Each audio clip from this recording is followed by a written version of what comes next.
મુકામે લોકસભાની ચૂંટણીના પરિણામ પછી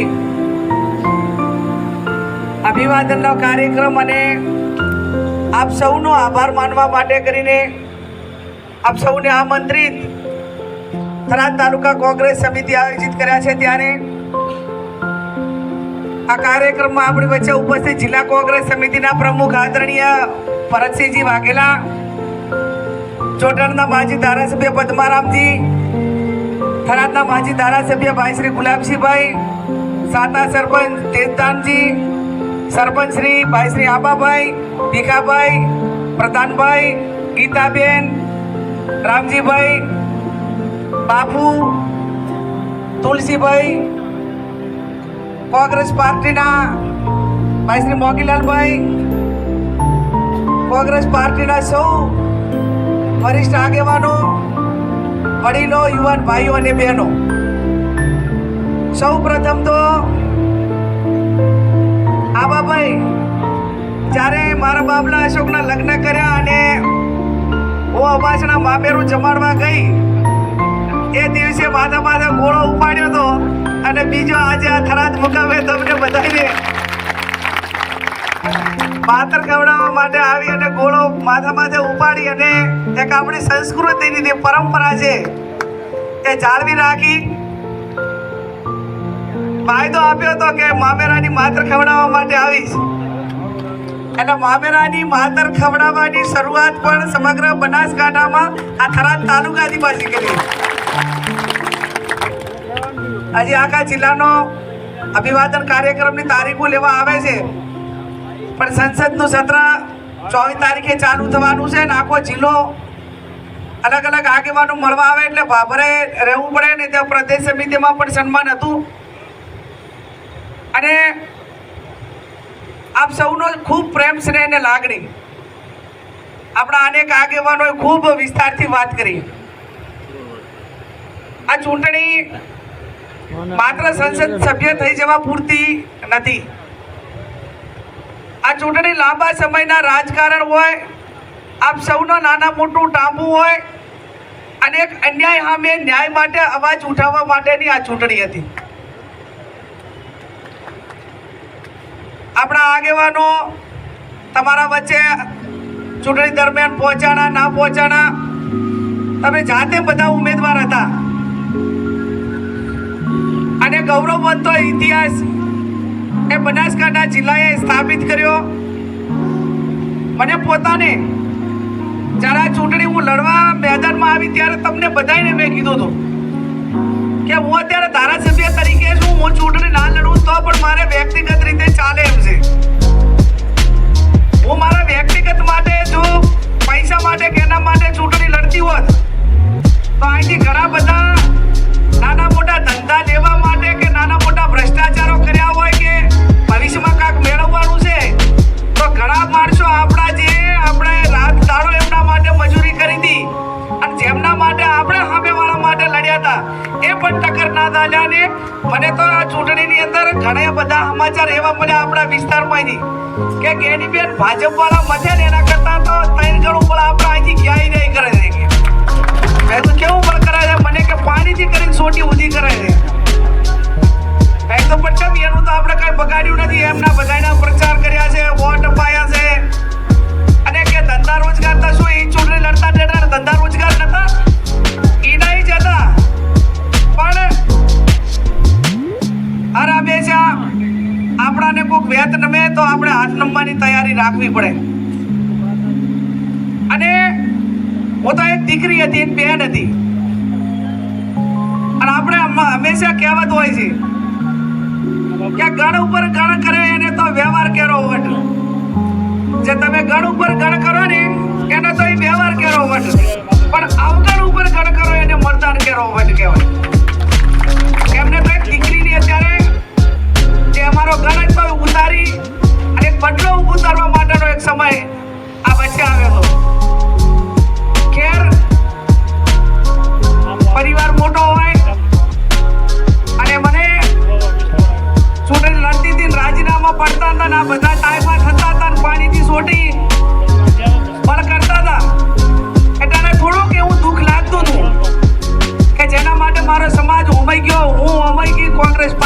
હોમાઈ ગઈ, કદાચ જમાઈને સંજોગે પક્ષ પલટો કરવો પડે, પણ જેની પરાકાષ્ઠ વટાવવાની હોય પરાકાષ્ઠ ન વટાવી હોત તોય ક્યાંક અમને એમ લાગોત કે અમે ભૂતકાળની અંદર એમના માટે હોમાઈ ગયા ને તો હદ નથી વટાવી એટલો અમને રાજીપો પણ રોત. પણ હું અભિનંદન આપું છું બનાસકાંઠાની જનતાને તમને બધાને કે તમે જે વટ રાખ્યો છે અને તમે જે કામ કર્યું છે એ બધા તૂટીને પડ્યા હતા ને અહીંથી દાઉદ એટલા દાતાર્યા પણ કોઈ વગર ઊભું ના રહેવાનું અને સમગ્ર ગુજરાતની અંદર તિરંગો રહેનારો તો એ બનાસકાંઠાની જનતાએ તમે બધી કરાયો છે. હવે એમને થતું હોય કે આવું ના કર્યું હોત તો સારું એમ એટલે તો કે હરાઈ જ નાખો, હું લડું છું એમ કે મારી આબરૂ થાય છે. અરે આપણા મતદારોના આગેવાનો એમ કે તમારી છે 52 ગીતની ધજા તમે લડતા તાર તો આલ્યા હતા ને હવે લડશો તારે આપશું. આ લડે એને બનાસકાંઠા તો કઈ લેવા દેવા નથી. અત્યારે તમારી આબરૂ ચાલે તમે લડો એટાણે અમે ભૂતકાળમાં હતા ને ભવિષ્યમાં રહેશું. આવા બધાને જવાબ આપવા પડ્યા કે ના આપવા પડ્યા? અને આ તો કે અમારી આબરૂ થાય છે પણ ચો હવે ચૂંટણી રેખાબેન લડે, અહીં આપણે ત્યાં પાટણમાંથી આવીને લડે અને આપણા બનાસકાંઠાવાળા કે અમારી આબરૂ થાય છે પણ તમારે ચાથી થાય આબરૂ એમ? તમારે શું સંબંધ છે, શું આબરૂ થાય એમ? પણ મેં કીધું એ પ્રમાણે સ્વાર્થને કશું દેખાય નહીં. એમ આપણા જેટલા પણ ગુજરાતની અંદર કોંગ્રેસના આગેવાનો ગયા એ બધા જ્યાં ગયા ત્યાં ક્યાંક થોડા ઘણા પ્રમાણમાં ક્યાંક ફાવટ પડ્યો હશે પણ એ પૈકીનો ફાવટ બનાસકાંઠાની જનતાએ નથી પડવા દીધો. બનાસકાંઠાની જનતાનો કોંગ્રેસ પાર્ટી અને અમે બધા ખૂબ ખૂબ હૃદયપૂર્વક આભાર માનીએ.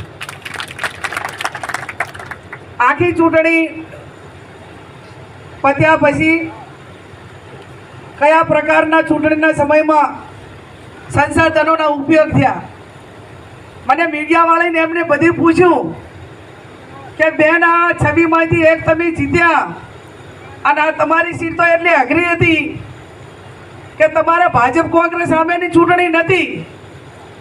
કીધું તો કોના સામેની ચૂંટણી હતી? તો કે તમારી ચૂંટણી એશિયાની સૌથી મોટી ડેરી બનાસ ડેરી સામે હતી, તમારી ચૂંટણી બનાસ બેંક સામે હતી, તમારી ચૂંટણી સંવિધાન ઉપર બેઠેલા પદો ઉપર બેઠેલા લોકો સામે હતી, તમારી ચૂંટણી બનાસકાંઠા જિલ્લાનું સમગ્ર ગુજરાતનું વહીવટી તંત્રથી પ્રેસાઇડિંગ ઓફિસરથી કરીને બધાય એમની સામે હતી, તમારી ચૂંટણી બનાસકાંઠાના એસપીથી કરીને જે 90% ભાજપના ખેસ નથી પહેરેલા એવા પોલીસના અધિકારીઓની સામેની હતી, તમારી ચૂંટણી એ બનાસકાંઠાના 2 નંબરના ધંધા કરવાવાળા બુટલેગરોની સામે હતી, તમારી ચૂંટણી એક તાનાશાહ સામે લડવા માટેની ચૂંટણી હતી, તમારી ચૂંટણી પૈસાના રેલમ સેલ સામે લડવાની હતી અને તમારી ચૂંટણી એક અસત્ય સામે સત્યના વિજય માટેની ચૂંટણી હતી.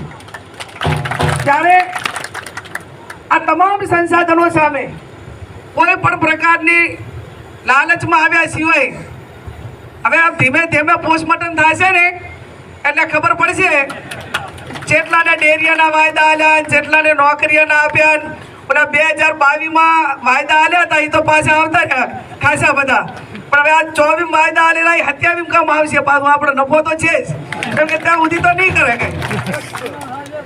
હવે એના કોઈ ફોને નહીં ઉપાડે. મને જામીન થયા છે ને જામીને હોળું થાય મરવા ને જામીન થાય ભરવા. આપણે કોઈ ઝઘડો થતો હોય ને તો એમાંથી હોળું ભેગો હોય ને એને મરવાની તૈયારી રાખવી પડે અને વચ્ચે કોઈને જામીનથી નપાય હોય તો એ ભરવા માટેની તૈયારી રાખવી પડે. અને આર્યા બધા જે જ્યાં જામીન થયા છે ને એને હવે કે મારું એક તો દીત્યાય ને જામીને થયા એટલે આ ડખો તો હવે 3 વાર ઉધો હેડશે પાછો.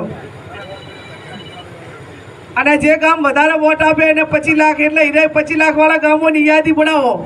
એટલે પહેલા તો 25 લાખ વાળાને આપણે 2 લાખે ભાઈ તમે આ 25 લાખ વાળું પેલું કરો. ત્યારે આ લોકશાહી છે, એક વાલ્મીકી પરિવારનો વોટ હતો એની કિંમત એવડી છે ને દેશના વડાપ્રધાનના વોટની કિંમત પણ એવડી જ છે. આટલા સંસાધનો સામે ચૂંટણી અને એના ઉપર પાછું વધારાનું વોટ કરવા દેવાના આટલા પૈસા, વોટ ના કરવા દેવાના આટલા પૈસા, ચૂંટણી કાર્ડના બધું હળગાઈ નાખવાના આટલા પૈસા, પાછા વેવાઈના બધાઈ અને મેલે ને વધારાના સોગન ખાઈને માય કાંઈક નિશાઉને કરીને વોટ કરવાના આટલા પૈસા એવું ખરું કે નહીં એમ? અને પછી કે તમે હવે તો અમને વોટ આપવાના હોય તો ના કરવા દો તો આપશું એમ માની લઈશું. બૂથો ઉપર ડેરીના અધિકારીઓ બેઠેલા જે આમ કાયદેસર ચૂંટણીના 24 કલાક પહેલા મત વિસ્તારનો મતદાર ના હોય ના રહી શકે. પણ તમે જોયું ને દાંતાની અંદર એક પણ બૂથ બાકી નહોતું કે જ્યાં આખા ઉત્તર ગુજરાતનો એક જ સમાજ આખો તૂટી ના પડ્યો હોય. આજે 2-2:30 વાગે ગયા તાર તો આયાની હિંમતને દાદ આપો. નકલી પોલીસની પ્લેટો લગાવી દે, નકલી CRPFની પ્લેટો લગાવી દે, નકલી જે અમને વોટ માટે કરીને જે થવું હોય એ થવા માટેની વહીવટી તંત્રને એના ઉપરથી છૂટ. પણ છતાં જ્યારે કુદરતને એ દેર હોય પણ અંધેર ના હોય. જ્યારે લોકોએ નક્કી કર્યું હોય છે ત્યારે એમાં ઠીક છે આપણાને સંઘર્ષ, મુશ્કેલીઓ, ચડાવ ઉતાર, સામનો બધોય આવે. પણ અંતે જ્યારે આપણી નીતિ સાચી હોય, નિયત સાચી હોય તો હું માનું ત્યાં સુધી એની અંદર કુદરત પણ મદદ કરતી હોય છે. અને હવે તો આપણે તો એક સારું કર્યું ચૂંટણી દરમિયાન કે આપણે તો ભાજપ વાળાનો વિરોધ નથી કર્યો, સમાજનો કોઈનો વિરોધ નથી કર્યો, બીજા કોઈ સ્થાનિક આગેવાનોનો વિરોધ નથી કર્યો. અમે તો કીધું તો કે અમારી લડાઈ એ માત્ર સિદ્ધાંતો સાથે આટલા માટે કરીને છે, અન્યાય સામે છે. એ લડાઈ આજે ભૂતકાળમાં લડ્યા હતા, વર્તમાનમાં લડ્યા હતા, ભવિષ્યમાં એની લડાઈ હજી લડીશું. એમાં કોઈ શંકાને સ્થાન નથી. ત્યારે હું અભિનંદન આપું છું થરાદ તાલુકાની જનતાને કે આમ તો વર્ષોથી વિધાનસભાના ધારાસભ્ય તરીકે તમારા સારા માજા પ્રસંગમાં મારે આવવાનું થતું. અને એ ટાઈમે કાયમી કહેતા કે બેન અમારે તમને વોટ આપવું હોય છે પણ હવે તમે અમારા વિસ્તારમાં નથી અને તમને કુદરતી આખા જિલ્લાને વોટ આપવા માટેનો મોકો પણ મળ્યો. અને મોકો કહેવા પૂરતો નહીં પણ તમે ખૂબ સારી રીતે જે લાગણી ભેર માનભેર જે મદદ કરવી પડે એક ગરીબ દીકરીને કરી છે. રાજકારણ ચડાવ ઉતાર મેં કીધું મારી જિંદગીની અંદર અનેક આવશે ને અનેક આયા છે. પણ ખરા સમયે, મુશ્કેલીના સમયે કોઈ પણ મારાને ઘરે કોઈ નાના મોટી તકલીફ આવીને પડી હોય ને કે આર્થિક રીતે હોય, કોઈ રાજકીય આર્થિક રીતે હોય કે કોઈ નાના મોટી બીમારી હોય તો આપણે સમાચાર લેવા હતા ને તો એ મારાને અડધું ઓછું થઈ રહે. એમ આવ્યા કટોકટીના સમયમાં જ્યારે અમને કોંગ્રેસ પાર્ટીને તમે બધે જે આવી ખરી કસોટી માહિતી તમે અમને પાર પાડ્યા છે ને તો અમારામાં માણસાઈ હોય ને તો જીવને જાગે ત્યાં સુધી 5 ભાવ સુધી પણ અમે તમારો બદલો ઉતારી નાખે. એ સ્થિતિની અંદર તમે બધે અમને મદદ કરી છે. સાથે સાથે સમગ્ર દેશની અંદર તમને બધાને ગૌરવ પણ અપાયો છે. વિધાનસભાના ધારાસભ્ય તરીકે રાજીનામું આપવા પ્રમ દિવસે 13 તારીખે હું વિધાનસભામાં ગઈ ત્યારે આમ તો રાજીનામું આટલા દાડા રાજીનામું આપવાના ને એ મીડિયાને ખબર ના પડે, થાનામાં ના આપવાના ખબર છે ને એ દાયદાર ખબર પડે કે આને રાજીનામું આવ્યું. આજે મીડિયાવાળા કહેતા ને જેમ કે વ્યક્તિગત સ્વાર્થ માટે હોય, પક્ષપલટા માટે હોય અને અથવા તો સામે જવા માટે હોય. પણ તમારી બેન દીકરીએ રાજીનામું આપ્યું ને તો ફટાકડા ફોડીને ગાજતે વાજતે રાજીનામું આપ્યું ને રાજીપાનું રાજીનામું. બધા કાર્યકરોને હાજર રહીને રાજીનામું આપ્યું. કેમ કે આ રાજીનામું એ કોઈ મારા વ્યક્તિગત સ્વાર્થ માટેનું નહોતું. આ રાજીનામું વિધાનસભાના મતદારો સાથે વિશ્વાસઘાતનું નહોતું. મારું રાજીનામું એ કોંગ્રેસના પાર્ટીના આગેવાનોને કે કોંગ્રેસના બાવડી મંડળ સાથે ગદ્દારી માટેનું રાજીનામું નહોતું. આ રાજીનામું સંવિધાનનું અને બંધારણીય પ્રમાણે કોઈ પણ એક વ્યક્તિ એક પદ ઉપર રહી કે એટલે ખુશીનું રાજીનામું હતું. અને એટલા માટે કરીને આજ તમારી સાથે ગૌરવભેર વાત કરી કાકા અને આખો દેશ એમ કે બનાસકાંઠાનું પાણી ક્યાંય પાછું ના પડે એ બનાસકાંઠા જિલ્લાએ ગૌરવ અપાયું કોંગ્રેસ પાર્ટીને. હું તો એક નાની કાર્યકર છું, આ મારા હિસાબે કાંઈ નથી થયું પણ તમે બધા જે ગભે ગભો મિલાઈને તાકાતથી લડ્યા તો આજે બનાસકાંઠાના એક કોંગ્રેસ કાર્યકરને કે જેણે આપણાને 6 6,71,000 આપણાને 6,71,886 એટલે 6,72,000 જેટલા તેને સિક્કા માર્યા છે.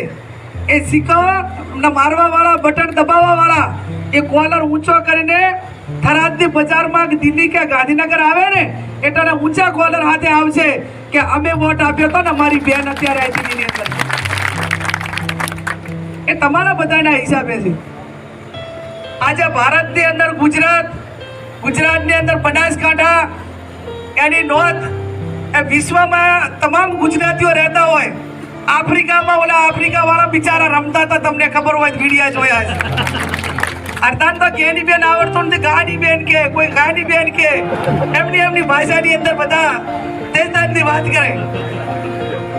એક રાષ્ટ્રીય મીડિયા એમણે એનાલિસિસ કર્યું કે આ કોણ લેડી है कि वो चुनाव जीत कर आई, जीरो ग्राउंड फंडिंग करके वो जीत के आई.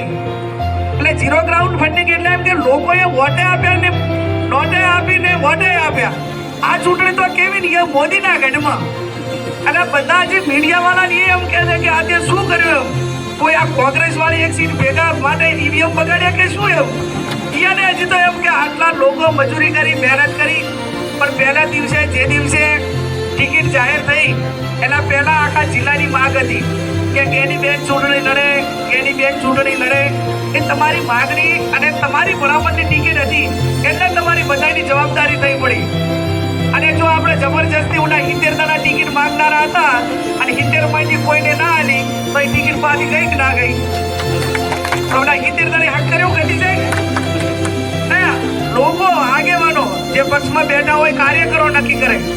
અને એટલા માટે આપ સૌને મારી બે હાથ જોડીને વિનંતી છે કે જિલ્લાની ચૂંટણી હોય, તાલુકાની ચૂંટણી હોય, સરપંચની ચૂંટણી હોય તો એ ખેલદિલી પૂર્વક સારા માણસો એ જાહેર જીવનમાં રાજકારણમાં લાવો. હવે આપણે આ બધા જે બેઠા રહી કરોડો અબજો રૂપિયા ખર્ચીને ચૂંટણી જીતી કહેવાની તાકાત આપણામાં નથી. આપણે આપણા માણસો માટે ચૂંટણી લડે, આપણા માણસનું ટાંકું કરે, આપણા માણસના સુખ દુઃખમાં ઊભો રહે, એના માટે તાલુકાની હોય, જિલ્લાની હોય તો એ લોકોએ આપણા જે આગેવાનો છે એ આગેવાનો કોઈ પ્રકારનો ખર્ચો ના કરાવે તો એ ટાંકું પણ તમારું વિના મૂલ્ય મફતમાં કરે. પણ તમે આજે ધારો કે મને આજ મફતમાં તમે મને પંચાયતથી પાર્લામેન્ટ સુધી મૂકી અને હવે તમારે 5 લાખ રૂપિયાની ગ્રાન્ટ હોય અને કોઈ કામ માટે તમે મને 5 લાખ રૂપિયા ગ્રાન્ટ માગી હોય અને એમાં હું એમને તમને એમ કહું કે મને 50,000 રૂપિયા આલો તો પછી બીજે દાડે ઘડો ગાડું બધું ફૂટે કે ના ફૂટે એમ મને મામેરા ભરે. આજે એક કુવાસી તરીકે એક વ્યક્તિએ કદાચ એનો ખર્ચો કરવો હોય તો એક ગામની અંદર 50,000 રૂપિયા ખર્ચો કરવો તારે આપણે ચૂંટણી માંડ ખાલી એના હું તો કેટલું કરી શકીએ પણ એટલું પણ તમે કોઈએ નથી કર્યો. તો મારો કહેવાનો અર્થ એટલો છે કે આજે તમે મને કુવાસી તરીકે મારું મામેરું ભર્યું.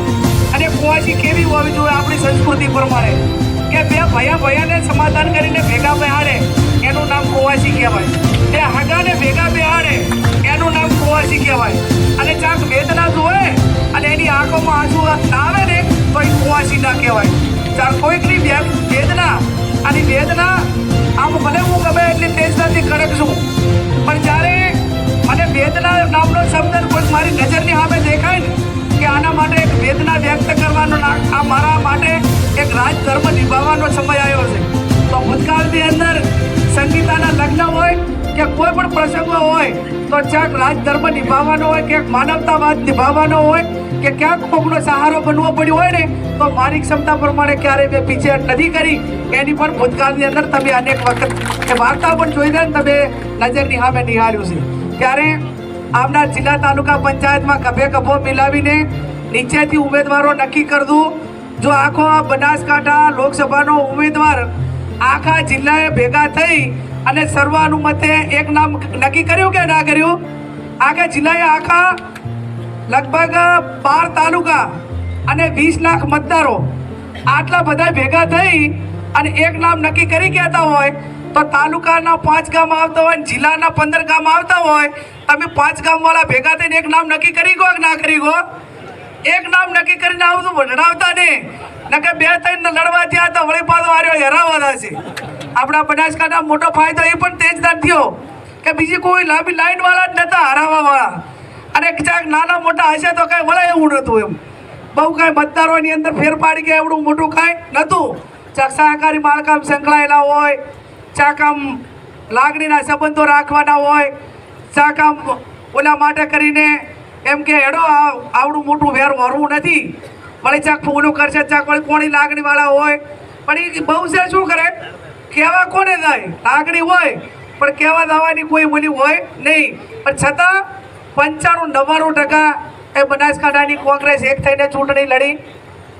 દુઃખ કોના સામે થાય કે અમે એ ચૂંટણી એ કોંગ્રેસને જીવતી રાખવા માટે લડતા હતા, અને ઘણા 1-2% લોકો જે કોંગ્રેસના હિસાબે જાહો જલાલી ભેગી કરી હોય, કોંગ્રેસે હોળે કળાએ આપ્યું હોય, પક્ષે આપ્યું હોય, સરકારમાં લાભો લીધા હોય, ગરીબ સમાજો